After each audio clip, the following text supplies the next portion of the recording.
அண்மை காலங்களிலே திருவண்ணாமலை மாவட்டத்துக்கு 11 பேரும் வெற்றிக்குழுவுக்கு 7 பேருமாக மொத்தம் 30 දොස්තර කෙනෙක් ඉල්ලලා කෑ ගහන මම හිතුවා ඔබතුමීලා නෙමෙයි මේවට යවන්න ඕන. ඒ නිසා ප්‍රශ්න තියෙනවා මේ ප්‍රශ්න අපි ඉස්සරහට निराකරණය කරගන්නවා. ලැබිච්ච තනතුර ආදරයෙන් ආරක්ෂා කර ගනිමින් ජනතාවට සේවාවක් කරන්න කියලා ඉල්ලීමක් කරමින් මම නතර වෙනවා. නන්දි.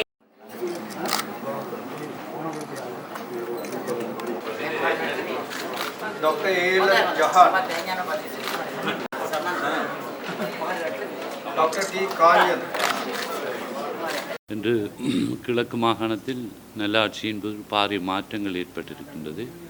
அதிலும் கிழக்கு மாகாணத்தில் இருக்கின்ற எங்களுடைய முதலமைச்சர் அவர்கள் ஹாஃபிஸ் நசீர் அவர்கள் பாரிய மாற்றங்களை இந்த கிழக்கு மாகாணத்தில் கொண்டு வருகின்றனர்.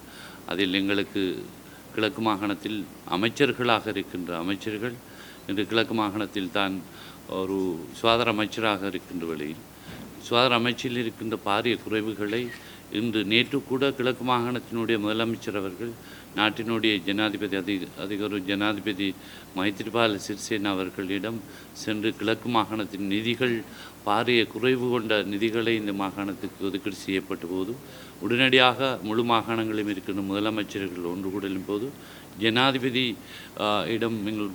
ஜனாதிபதி அவர்களிடம் கிழக்கு மாகாணத்தினுடைய நிதி குறைபாடுகளை பற்றி பாரிய அழுத்தங்களை இன்று முதலமைச்சர் அவர்கள் அழுத்திய போது இன்று கிழக்கு மாகாணத்துக்கு சென்ற வருடத்தை விட மேலதிகமாக நிதிகளை வழங்குவதற்குரிய ஆயத்தங்களை நாட்டினுடைய ஜனாதிபதி அவர்கள் நிதி அமைச்சர் அவர்களிடம் முன்வைக்கப்பட்ட வேண்டுகோளின் பிரகாரம் இன்று பாரிய மாற்றங்கள் இன்று கூட கிழக்கு மாகாணத்தில் சுகாதார அமைச்சில் 32 ஆயுர்வேத வைத்தியர்களை நியமனங்கள் வழங்குகிற வழியில் கடந்த காலத்தின் போது பல ஆட்சிகள் இருந்த வேளையிலும் கிழக்கு மாகாணத்தில் பல வைத்தியர்கள் இல்லாத ஒரு நிலைமைத்தான் இந்த கிழக்கு மாகாணம் இருந்தது.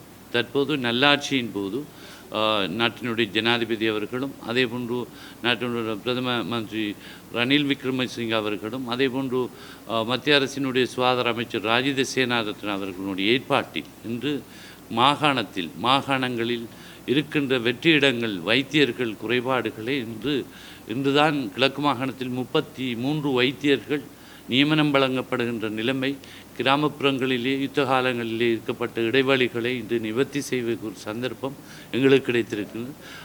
அதற்காக எங்களுடைய கிழக்கு மாகாணத்தில் பாரிய அபிவிருத்திகள் 2016ஆம் ஆண்டுக்குரிய அபிவிருத்திகள் சுகாதார அமைச்சுக்கு கிழக்கு மாகாணத்துக்கு பாரிய நிதிகளை ஒதுக்கீடு செய்யப்பட்டு புது கட்டடங்களும் புது வைத்தியர்களும் புது தாதியர்களும் அது மட்டுமல்லாமல் எம்எல்டி போன்ற டிஸ்பென்சரி போன்ற மருந்து கலவையாளர்கள் போன்ற நியமனங்கள் புதிதாக இந்த கிழக்கு மாகாணத்துக்கு வழங்கப்பட்டிருக்கின்றது.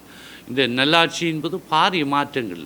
அதற்கு உதவிய எங்களுக்கு ஸ்ரீலங்கா முஸ்லீம் காங்கிரஸினுடைய தலைவர் ரவுஃப் ஹக்கீம் தலைவர் அவர்களுக்கும் இந்த சந்தர்ப்பத்திலே நான் நன்றி கொடுக்கப்பட்டிருக்கின்றேன். அது மட்டுமல்லாமல் கிழக்கு மாகாணத்தினுடைய முதலமைச்சர் ஹாஃபிஸ் நசீர் அவர்களுக்கும் பாரிய நல்ல விடயங்களை முன்னெடுக்க வேண்டிய தேவைகள் இருக்கின்றது. அதனை முழுமையாக செய்கின்றார்கள்.